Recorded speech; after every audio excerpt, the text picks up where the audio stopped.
التواب الرحيم قلنا اهبطوا منها جميعا فإما يأتينكم مني هدى فمن تبع هداي فلا خوف عليهم ولا هم يحزنون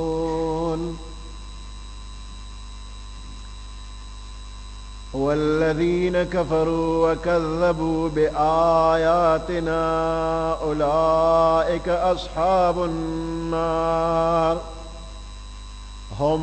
فيها خالدون صدق الله العظيم. Surat Bakra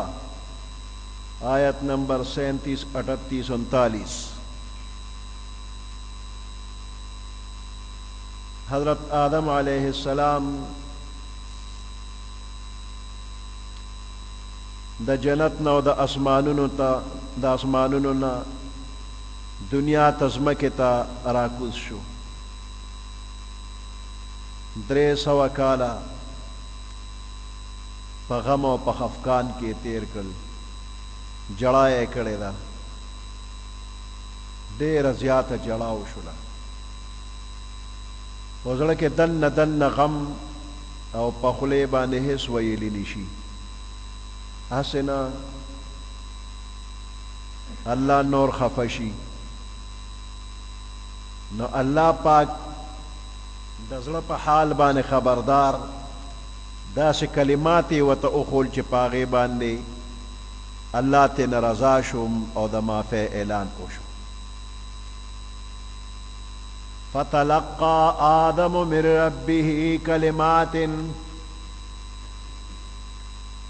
پس زده کړلې تلقى شوق او رغبت سره استقبال کول او قبلولو ته وایي. فتلقى آدم، پس حاصل کړلې او قبول کړلې آدم علیہ السلام من ربه د خپل رب د طرف نه کلمات، یو څو خبرې، یو څو کلمات شوق او رغبت سره د الله نه حاصل کړل.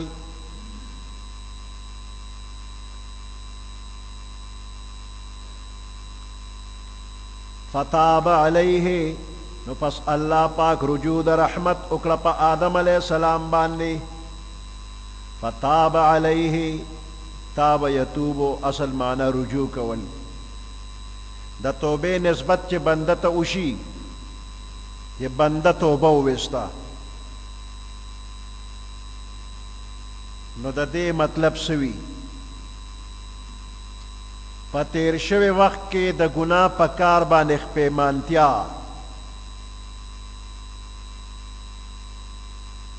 او موجوده وخت کې د ګناه کار مکمل پرېښودل او آینده وخت کې د ګناه نه کولو کلکه اراده کول، دې ته توبه وایي. توبه ت و ب، نو دا 3 شرطونه پکې دي، نو د یادولو دپاره د ګوټې چل درته وښیم که نه. توبه نو دا تیر شوي وخت کې د ګناه په کار خپېمانتیا، دې پسې بیا وو دی وقت موجوده کې د ګناه کار پرېښودل، ورپسې بې ده باقی مانده جن کې د ګناه نه کولو کلکه اراده، تی وو بې د یادولو دا طریقه شوله چې دا 3 شرطه پکې یاد کا. نو موجوده وخت کې د ګناه کار به پرېږدي او تیر شوي وخت کې چې د سکړي په هغې خپېمانه شه، آینده زمانه کې د ګناه نه کولو کلکه اراده وکړه، نو دې ته توبه وایي. او چې په خولې باندې توبه وباسې او لاس دې د ګناه په کار کې لګیا دی، نو دام توبه ده. پخوا د پیښور کې جشن خیبر و، نو هغې کې هر څه چې کېدل داسې اوچت ځای باندې به سړی ناست و، هغه به ټیکټونه ورکول. نو یو سړی دی چې هغه شاته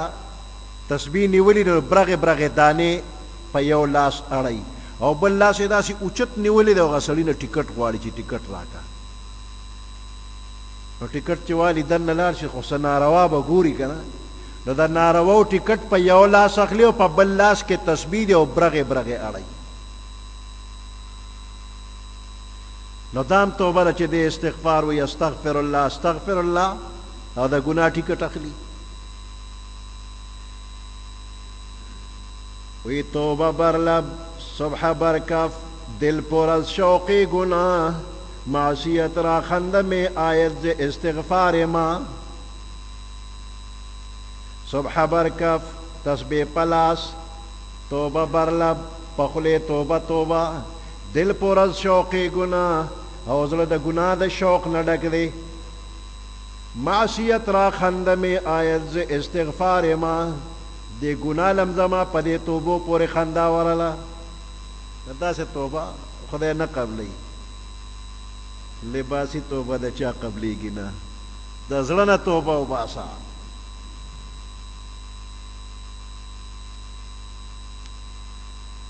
نو دا درې شرطونه پکې واخله د توبې نسبت چې بنده ته وشي نو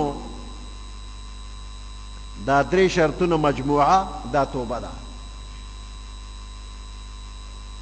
او تش په خولې توبه توبه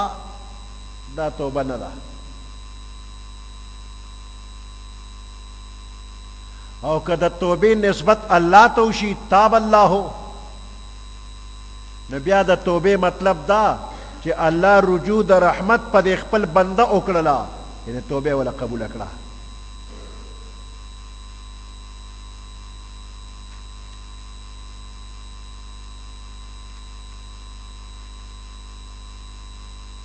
تواب لفظ د بنده لپاره استعمالیږي تواب تواب ډېره توبه ایستونکی نو بنده ته تواب ویل کېږي ان الله يحب التوابین توابین جمع د تواب ده الله محبت کوي د تواب سره توابینو سره او دا تواب الله ته ویل کېږي هو التواب الرحیم الله تواب دی ډیر ډیر توبه قبلونکي رحیم مهربان دی نو چې بنده لپاره تواب استعمال شي نو معنی ده چې د ګناه نه طاعت طرف ته رجوع کولو والا او چې کله الله لپاره استعمال شي نو معنی ده چې توبه قبلولو والا نو دا صرف د لفظ د تواب حکم دی اوس د دې معنی د پاره دویم لفظ تائب نو تائب استعمال بنده د پاره جایز او د الله د پاره جایز نه دی الله ته تائب نشي ویلی اگر چې لغوي معنی په اعتبار غلط نه دی خو د الله په شان کې صرف هغه صفات هغه القاب استعمالول جایز دي کوم چې په قرآن او په حدیث کې راغلي او باقی الفاظ اگر چې د معنی په اعتبار خو به صحیح وي خو د الله لپاره استعمال به جایز نه وي دې آیات نه معلومیږي چې توبه قبلول او ګناه معاف کول دا اختیار صرف الله سره دی بل چا سره نشته بل څوک توبه قبلولی نشي ګناه معاف کولی نشي یهود نسوارا د دې قاعدې نه غفلت کې پراتو نو په فتنو کې مبتلا شو خپلو پادریانو لا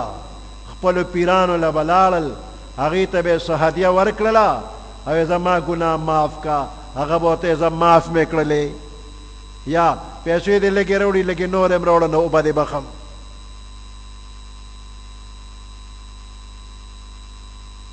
نو د دوی پیران او پادریان ګناه معاف کولی نشي توبه قبلولی نشي اوس هم بعضې ساده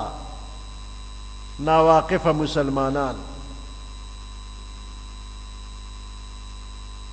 خپل پیر او خپل مرشد هغه له ورشي وي بس ما نه ګناه شوې ده او ما معاف کوه ما ته بخښنه وکړه پیر صاحب بخښنه نشي کولی دعا درته کولی شي چې خدای دې وبخه خدای دې معاف کړه د خپل پیر خپل مرشد خدای مګڼه په خپو کې ورته مه لوغړېږه د خپل استاد او د خپل پیر ادب احترام ښه دی خو سجده به ورته نه کوې په خپو به ورته سر نه ږدي سجده ورته مه کوه نور ادب احترام په خپل دی او دعا تې غواړه چې ما ته دعا وکړه چې الله مې وبخي دا ورته نه چې ما وبخه بخنه د الله کار دی قلنا اهبطوا منها جميعا الله فرمائی من آدم علیہ السلام او حوا بی بی تویل کس شیطاس منها د دې جنت نه جميعا ټول قتلال شي فاما یاتینکم منی هدن پس کچری راشی تاسو ته منی زما د طرف نه هدن سه هدایت فمن تبع هدایا فلا خوف علیهم هغه څوک چې تابعداریو کې د هدایت زما فلا خوف علیهم پس نه بی هیڅ یره په دوی باندې ولا هم یحزنون او نه به دوی غمجن وي فاما یاتینکم منی پس کچری راشی تاسو ته زما د طرف نه هدن څه هدایت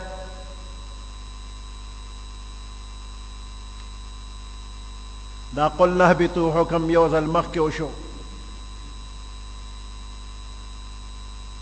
او دې کې دوباره وشو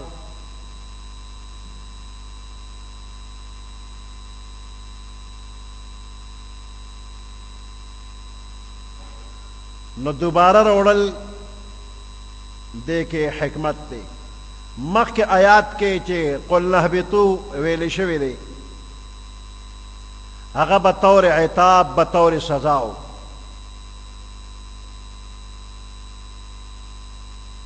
دی وجنه هغه سره د انسانانو خپل منځ کې دشمنی ذکر شوله بعضکم لبعض عضو او اوس ځمکې ته راکوزېدو دپاره چې ذکر کیږي نو دې کې یو خاص مقصد دی هغه د ځمکې خلافت دی خلافت الهیه د هغې د تکمیل لپاره اعزاز سره ځمکې ته د کوزېدو حکم وشو په عزت سره ځمکې ته لاړ شئ نو دې وجې نه د هدایت رالیږل ورسره ویلی شو چې په ځمکه ته خلیفه جوړېږي نو ستا ډیوټي به څه وي نو فرایض منصبي هغه هم ورسره رالل نو دې نه معلومیږي چې اگر چې ځمکې ته راکوزېدل ابتدایي حکم بطور عتاب او سزا خو دا رستو چې خطا معاف شوله نو دغه حکم بدل نشو نور مصلحتونه او حکمتونه پیش نظر دي د هغې دپاره ځمکې ته رالیږل حیثیت بدل شو دا حکم بدل نشو چې زه به ځمکې ته مه ځه هغه حکم برقرار خو حیثیت یې بدل شو اوس به آدم علیه السلام ځمکې ته د یو حاکم او د خلیفه په حیثیت باندې راځي مخکې خو بطور سزا کوشه اوس چې توبه وشوله معافي وشوله نو اوس اعزاز سره د خلیفه په حیثیت ځمکې ته لاړ شه او د دې حکمت ذکر تخلیق آدم په وخت کې د آدم علیه السلام د پیدا کېدو په وخت کې فرشتو ته ویلی شوي چې انی جاعل فی الارض خلیفه ځمکې له خلیفه پیدا کو فمن تبع هدای فلا خوف علیهم پس هغه څوک چې تابعداري یې وکړله زما د هدایت فلا خوف علیهم نه به یې هېڅ یره په هغوی باندې ولا هم يحزنون او نه به دوی غمجن وي آیات کې آسمانی هدایت پیروي کولو والا دپاره دوه انعام دې کې ذکر کیږي یو دا فلا خوف علیهم نه به وي هېڅ قسم یره په دوی باندې او دویم ولا هم يحزنون غمجن کیږي بنا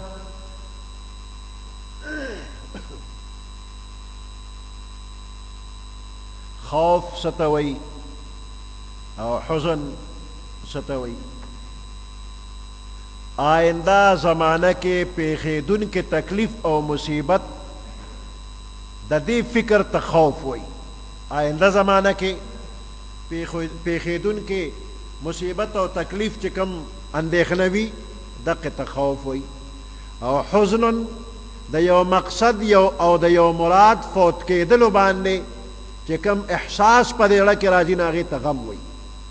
کم کیفیت په زړه راشي دغې ته غم وي اوس فکر وکړه د عیش او د راحت تمام قسمونه په دې دوو لفظونو کې راګیر شو بنده به نه آینده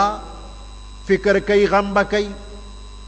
او نه به په تیر شوي باندې غم کوي او یره به کوي نه به آینده یره وي او نه به په تیر شوي باندې غم وي نو په دې دوو لفظو کې تمام عیش و عشرت اقسام را جمع شو او د آرام او د سهولت یو فرد یا یو قسم هم تنه بهر نشو بیا د دو لفظونو د تعبیر کې یو خاص فرق شوی دی د خوف نفی چې کېږي نو عام انداز کې وکړله فلا خوف علیهم هیڅ قسم یره به پکې نه هیڅ به نه د خوف نفی عام انداز کې وشوله او د حزن متعلق دا ونه چې لا حزن علیه هیڅ قسم غم به نه وي یره به نه وي نو دې دې کې صيغه د فعل راوړې شوله او ضمیر د فاعل مقدم که ولا هم يحزنون او نه به دوی غمجن کېږي په دې کې اشاره دې طرف ته وشوله چې د یو څیزو یا د یو مراد فوت کېدلو نه چې کم غم راځي نو د دغه غم نه به دوی آزاد وي دا څوک به آزادي دا مقام صرف د اولیاء الله دی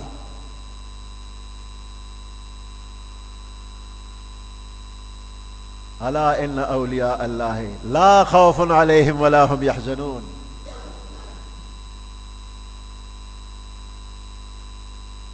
ځکه چې اولیاء الله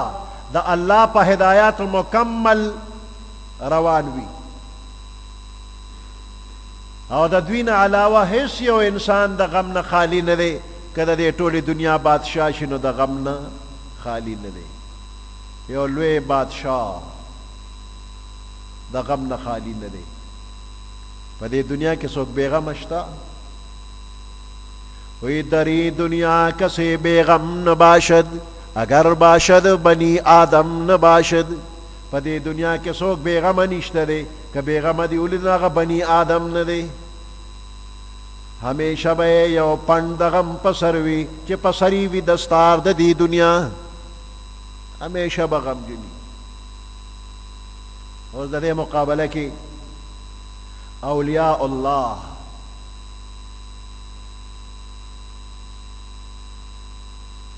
دی ولیانو دا خپل رضا او دا خپل اراده دا الله پر رضا کې دا الله په ارادو کې فنا کړی دا ټول فنا په الله دی نه کله دوی نه څه شي رک شي مات شي ختم شي غم نه کوي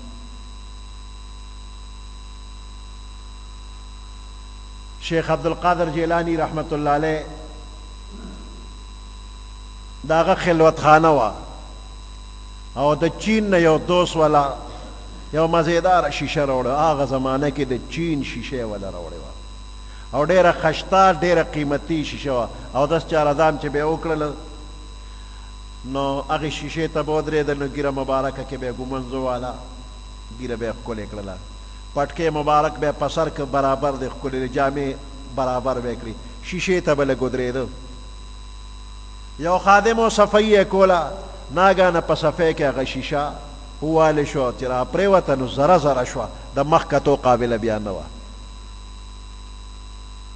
خادم ډېر زیات ویری چې حضرت به راته څه وایي او حضرت به په دې شیشه ډېر غمجن شي ځکه دا دوست د چین نه راوړې ده او تحفه ده او تحفه څوک ضایع کوي نه دې غم کې پروت دی ناګانه شیخ عبدالقادر جیلانی رحمت الله علیه را مخامخ شو. خادم د خولې نو قتل از قضا آینه چینی شکست، د الله فیصله وا چینواله شیشه ماته شوله. شیخ عبدالقادر جیلانی رحمت الله علیه ورپسوی خوب شد اسباب خودبینی شکست، ډیر ښه وشو چې د خودبینۍ اسباب ختم شو، اوس به مخته نه ګورم. اوس که زما غوندې سړی و نو هغه شاګرد چې بیا څونه ډبولی و، خدای دې داسې داسې کا، دا دونه قیمتي شیشه تا احتیاط نه کو، شیشه دې ماته کړه. هغه غمجن نه شو، ولی الله دی. از قضا آینه چینی شکست، وی خوب شد اسباب خودبینی شکست. اولیاء الله نه غمجن کیږي، خفه کیږي نه.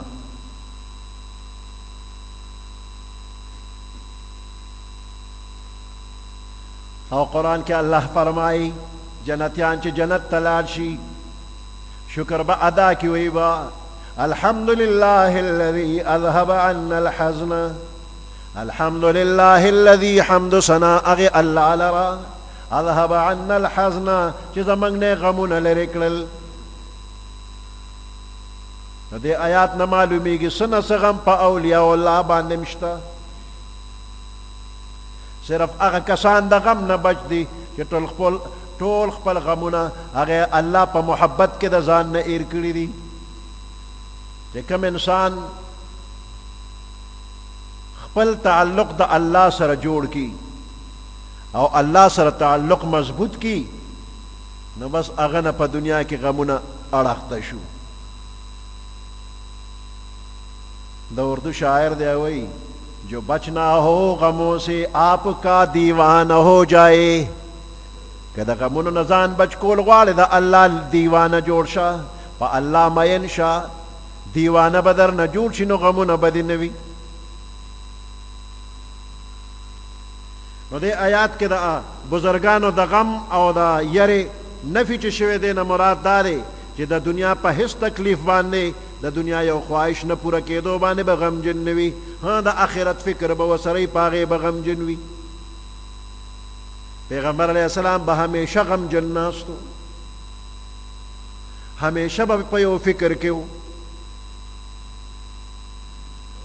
پیغمبر علیه السلام به همیشه غمجن و الله وی لا خوف علیهم ولا هم یحزنون، او پیغمبر علیه السلام همیشه غمجن و په فکر کې نو.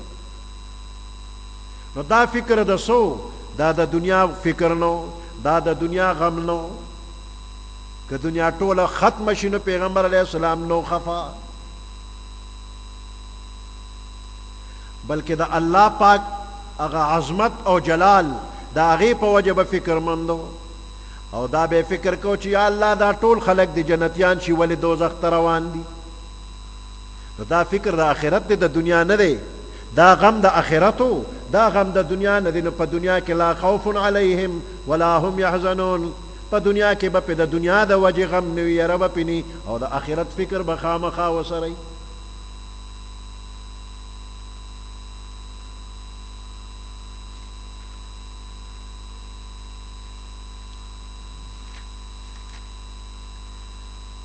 فَإِمَّا يَأْتِيَنَّكُم مِّنِّي، پس کچر راشی تاسو تا منی زما د طرف نه هدن سه هدایت، فمن تبع هدایا فلا خوف علیهم، پس هغه څوک چې تابعداري وکړله زما د هدایت فلا خوف علیهم، نه به یې هېڅ یره په هغوی باندې، ولا هم یحزنون، او نه به هغوی غمجن کیږي. والذین کفروا وکذبوا بآیاتنا، هغه خلق کفرو چې کفر یې کړی دی، وکذبوا بآیاتنا، او زمونږ آیاتونو ته نسبت د دروغو کړی دی. اولئک اصحاب النار، دغه خلق د اور خاوندان دوزخیان دي. هم فیها خالدون، دی به همیشه همیشه په اور کې وي. کافر چې دوزخ ته یو ځل لاړ نو بیا به روځي نه. کافر رسوایه د پاره دوزخ ته ځي، او که ګناهګار مؤمن دوزخ ته لاړه نو دی به صفایې له لاړ شي، او څو ورځې پس به بیا راوځي،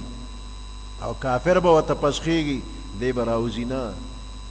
وی کفار بسوزی پا دوزخ کی تی خارج بنشی عاصی مومن بشی خارج فضل پی بیا اگانا دے با بیارا مومن با تی روزی ادا کافر دے پکی پروتی پر ایره چی تو دیگی پی ذکر پا دنیا کے با پا خوشحالو تو دیدنو التر پا غمونو تود شی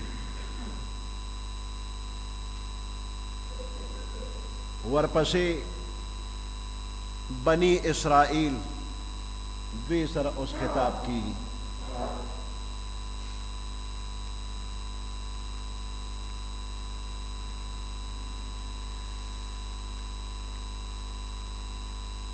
ددے صورت پشورو کے اول متقیانو ذکرو الف لام میم نا اولئک علی ھدی من ربهم واولئک هم المفلحون پوری بیا واپس دو آیاتو کی دا سوچا کافرانو ذکرو او دیار لس آیاتونو کی واپس دا منافقانو حالو بیا یا ایها الناس عبدو اللہ خطابو فرمایا طول خلقو تا او بیا دا توحید و رسالت و دا قیامت دلائل بیان کرد بیا دا عام نعمتونو بیانو کو چی طول انسانانو لورغلی او دے کہ یو خاص ڈلیتا چی اغیتا بنی اسرائیل وی دی سر خطاب شروع شو بنی اسرائیل دی تا خاص انعامات ورکلی شو دیر نعمتون ولا ورکلی شو اس دے کہ بنی اسرائیل تا خطاب پا دے مقصد کی گی کہ دا صورت پا مدینہ منورہ کے نازل شویو او پا مدینہ منورہ کی یہود پا دیر گن تعداد کے آبادو اگرچہ دا شمیر پا اعتبار سرا دا اوس او دا خزرج او دا نور قبائلو دا عرب مقابلہ کے خودیر نو لیکن یہود تا دا نور قبائلو پا مقابلہ کے دا علم او پوئی پا اعتبار سر اجتوالے و امتیاز حاصلو دی تب اہل کتاب او اہل علم ویلے کے دل او دوی دا پیغمبرانو دا خاندان نو لہذا خلقو بے دیر احترام او عزت کو او نور قبیلے دا عرب و دا مشرکینو دا دی پا مقابلہ کے امیین او انپڑو نکہ دی خلقو حق قبول کرے نو امید دے چی دا دی اثر با پا نور و خلقو باندی پریوزی نو دا دی وجہ نا دا دی زینا دا سپارے تر آخر پورے دا خطاب اکثر حصہ یہود تلا او پا مختلف طریقوں باندے دوی تا پا نبی آخر زمان صلی اللہ علیہ وسلم او قرآن باندے دا ایمان روڑلو دعوت ورکلی شو کلا کلا و تا دعوت دا خدای پاک دا انعامات و مہربانو یاد ورکولو پا ذریعہ شوی دی کلا دا دوی دا بدو اعمالو یاد دہانی شوی دا او کلا دا خدای پاک دا نعمتونو پا مقابلہ کی دا دوی دا ناشکرے و بے قدرے ذکر شوی دی او کلا دا خدای پاک دا طرف نا دوی تا دا ورکلے شو صداگانو بیان شوی دی دا ټول کارونا اگر چی دا دوی پلارانو نکونو سر شویو مگر دوی هم دا اغی پلارانو نکونو اولادو لہذا دا اغوی سر پیخشوی حالات و واقعات دا دوی دا پارا هم دا عبرت او بصیرت ذریعہ دا نو اس دے آیاتونو کی بنی اسرائیل تا خطاب کی گی بنی اسرائیل اسرائیل دا عبرانی جب لفظ دے عبرانی او دا دے دو جزری دا دینو یو اسراء او بل ایل نو اسراء مانا عبد ایل مانا اللہ نو اسرائیل مانا دا شو چی عبداللہ دا اللہ بندہ اسرائیل دا اللہ بندہ زمانگ دا پیغمبر علیہ السلام نا علاوہ دا نورو پیغمبرانو گن نمون نشتا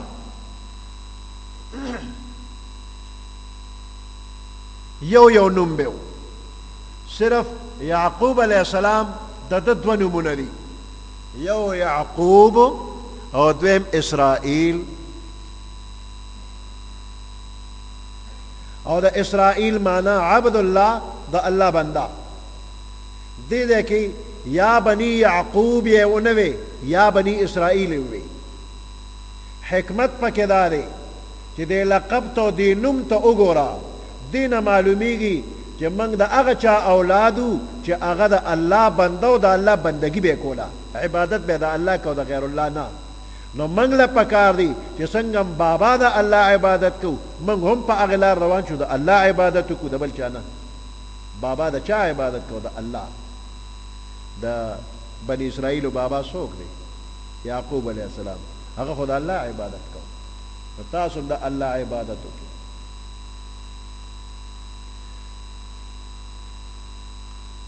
یا بنی اسرائیل اذکروا نعمتی التي اے بنی اسرائیلو اے د یعقوب علیہ السلام بچو یاد کے تاسو زما اغا نعمتنا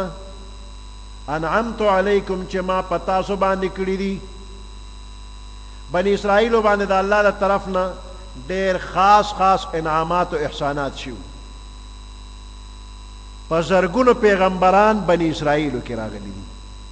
په زرګونو پیغمبران دا د یعقوب علیہ السلام اولاد کې راغلي تورات وغیرہ آسمانی کتابونه په دوی کې الله نازل کړي دي د فرعون د ظلم نه د جبر نه الله نجات دوی ته ورکړي دي د شام پزمکه باندې حکومت دوی ته ورکړو من او سلوا بنی اسرائیل ته نازل شو د یو کانینا دولس چینه بنی اسرائیل ته راوتلې وي د دین علاوه نور ډیر ناشنا او لوی نعمتونه دوی ته ورکړي شو نو د دې احسانات او تقاضا او تبعی حق داري چې دوی د الله پاک حکمونه اومني او قدر وکي یا بنی اسرائیل اذکروا یاد کې تاسو یاد کې مطلب داري چې د دې شکریا ادا کې او د نبی اخر زمان صلی الله علیه وسلم تابعدار شو په آخري کتاب قرآن باندې ایمان وروړي حکمونه اومنه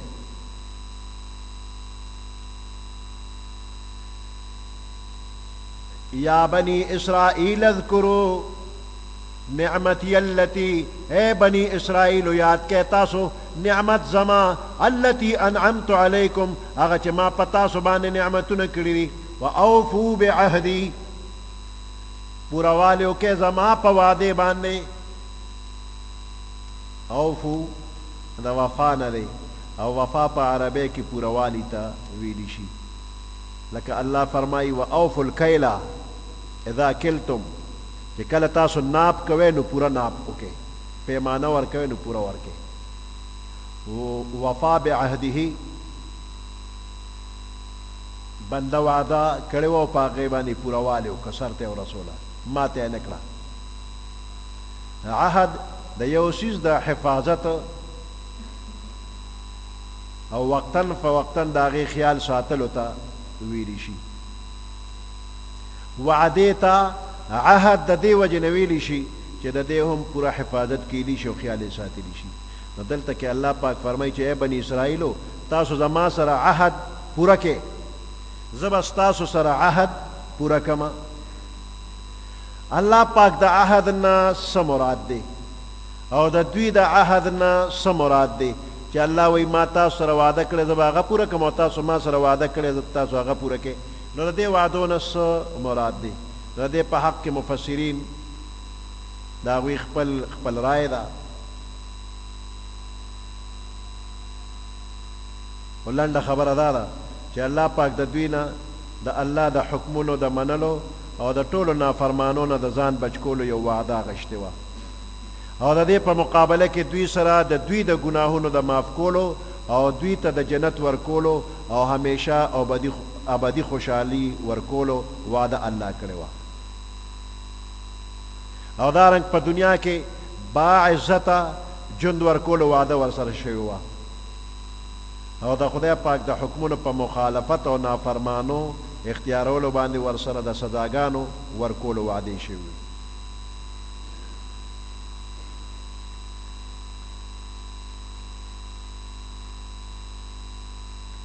د سورۃ بقره آیت نمبر 83 84 کې د دې ذکر راغلی دی او دغه رنګ د نبی اخر زمان صلی الله علیه وسلم پر اتک سره د هغوی د اتباع او د ایمان راوړلو وعده هم د دوی نه اخیستې شوې وه. سورۃ آل عمران 81 82 نمبر آیات کې ذکر شوی دی. سورۃ مائده آیات نمبر 12 کې الله پاک فرمایلی ولقد اخذ الله میثاق بنی اسرائیل د 14 آیات اختتامه پورې. او قرطبی لیکي وقيل هو عام في جميع أوامره ونواهيه ووصاياه فيدخل في ذلك ذكر محمد صلى الله عليه وسلم الذي في التوراة وغيره. هذا قول الجمهور من العلماء وهو الصحيح، وعهده سبحانه وتعالى هو أن يدخلهم الجنة. عهد عام دي ټولو حکمونو باندې عمل کول، نافرمانو نه بچ کېدلو ته ورځي. دې کې د پیغمبر علیه السلام په تورات او نورو کتابونو کې ذکر هم راغلی دی. دا د جمهور علماو قول دی او صحیح دی. د خدای وعده د دوی سره دا ده چې دوی به جنت ته داخلي. پیغمبرانو نم الله وعده غشتي او بیا د پیغمبرانو په ذریعه د هغوی د امتونو نه هم پیغمبرانو ته الله فرمایي چې تاسو یې او نبی اخر زمان صلی الله علیه وسلم راشي لا تؤمنن به، خامخا به تاسو ایمان راوړئ، ولا تنصرنه او امداد به ورسره کوئ. دا وعده پیغمبرانو خپلو امتونو ته ویلی که موږ نو تاسو وې او نبی اخر زمان صلی الله علیه وسلم راشي نو تاسو به ایمان پرې راوړئ او امداد به ورسره کوئ. تورات کې الله پاک حکم ورکړی دی، فرمایي ان الله كان عهد الى بني اسرائيل في التوراة. الله عهد کړی دی بني اسرائیل سره په تورات کې انی باعث من بني اسماعیل نبیا امیا، زه په بنو اسماعیل کې یو نبی امی را لیږم. فمن تبعه، چا چې بیا د هغه تابعداري وکړله، وصدق بالنور الذي یأتي به، او تصدیق یې د هغې نور وکړه چې هغه راوړی دی،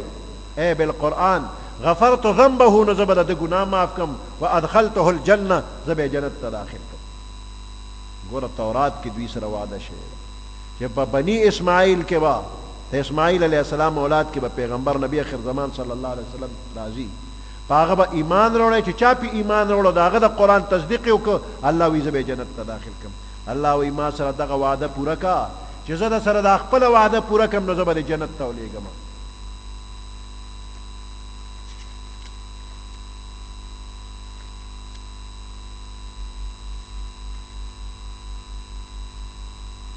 یا بنی اسرائیل اذکروا نعمتی اللتی، اے بنی اسرائیل یاد کے تاسو نعمتی اللتی، زما احسانات انعامات، اللتی انعمت علیکم، چې ما په تاسو باندې انعام کړی دی. و اوفو بعهدی، تاسو پوره کې زما وعده، چې ما سره کومه وعده کړې ده هغه وعده پوره کې، زما په پیغمبر ایمان راوړی، زما په کتاب قرآن ایمان راوړی. اوف بعهدکم، زه به خپله وعده پوره کړم، تاسو به جنت ته ولیږم، دنیا کې به ښکلی ژوند درکم. و ایای فرهبون، خاص زمانه ویریږئ، بل چانه نه، خاص زمانه ویریږئ. سبحان ربك رب العزة عما يصفون وسلام على المرسلين والحمد لله رب العالمين. اللهم ربنا آتنا في الدنيا حسنة وفي الآخرة حسنة وقنا عذاب النار وأدخلنا الجنة مع الأبرار يا عزيز يا غفار برحمتك يا أرحم الراحمين. Created with free version for non-commercial use.